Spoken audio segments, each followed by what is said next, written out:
accounting. You're going to break carbon-hydrogen bond. You're going to break the chlorine-chlorine bond. And after you break them down, they're going to combine together in a different manner. It's going to create carbon-chlorine bond, and it's going to create the carbon-hydrogen-chlorine bond. Breaking a bond requires energy. Making a bond will release energy. So we're going to basically put them together, and then we're going to find out it's going to be that positive or that negative. So that's what it is. So to break the bond, carbon and hydrogen is a way more strong. I mean, first of all, chlorine-chlorine bond, because we start first. That's about the 58 kilocalorie required. I mean, that's experimental measurement. There's no way you can expect, I mean, theoretically. Breaking a carbon-hydrogen bond, it takes about 104 kilocalories. It's a way more stronger bond. Carbon-hydrogen bond is really strong. So it takes up that much energy. So if you combine 162 kilocalorie, now you can break, you make the carbon radical, you make the hydrogen radical, you make the chlorine radical, chlorine radical.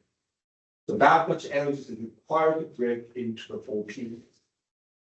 Now we're going to combine these hydrogen and chlorine comes together. You see how I use a half arrow, one electron comes, another electron comes, they're going to make a bond, right?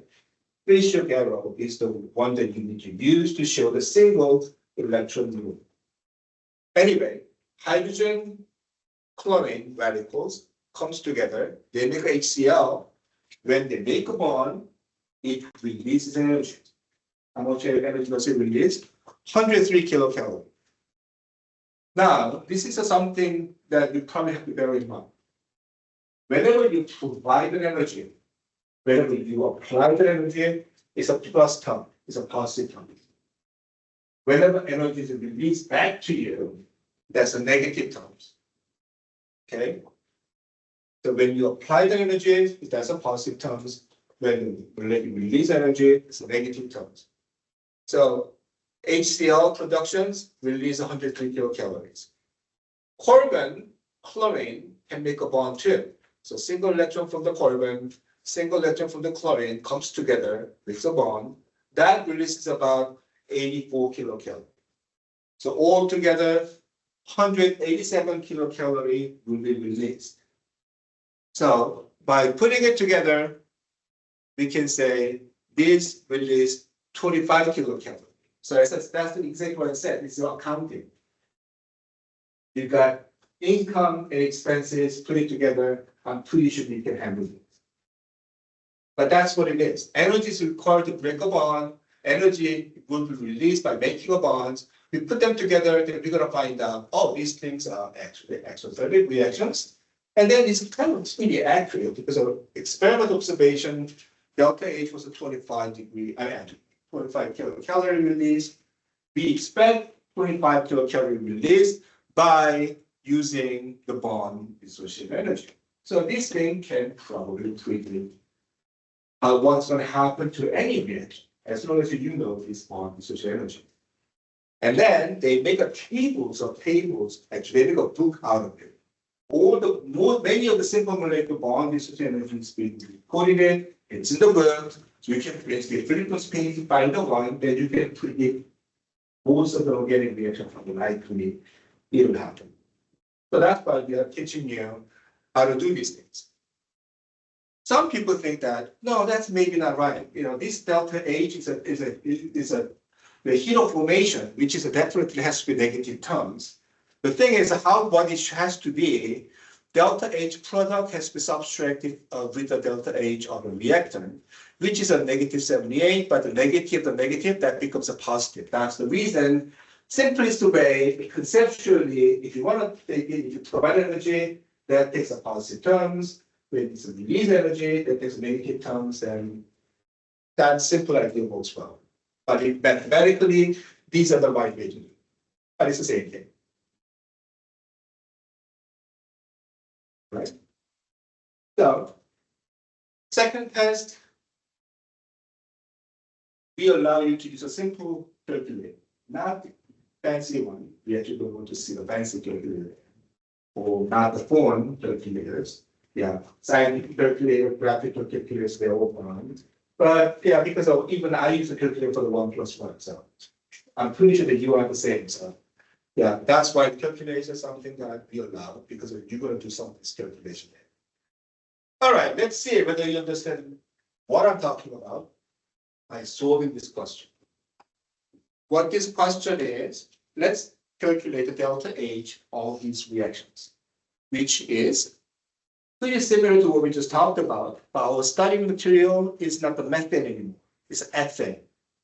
Ethane reacting with the chlorine, shine light to break the chlorine molecule to chlorine radical, but in the end, one of the hydrogen of ethane will be replaced by the chlorine, you get the chloroethane produced, not the chloromethane. So what would be the how spontaneous this reaction is? That's what we'll be trying to figure out.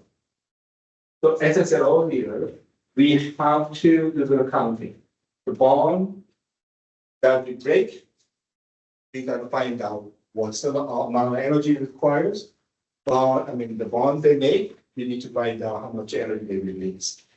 So first thing to think about is what is going to take, what we need to break. Carbon and hydrogen bond need to be broken there, right? So you got not this one because it got to be carbon hydrogen bond. Chlorine chlorine bond, hydrogen chlorine bond. I see carbon hydrogen bond there. So can I use that number? Can I use 104 kilocalories to break a carbon hydrogen bond of ethane?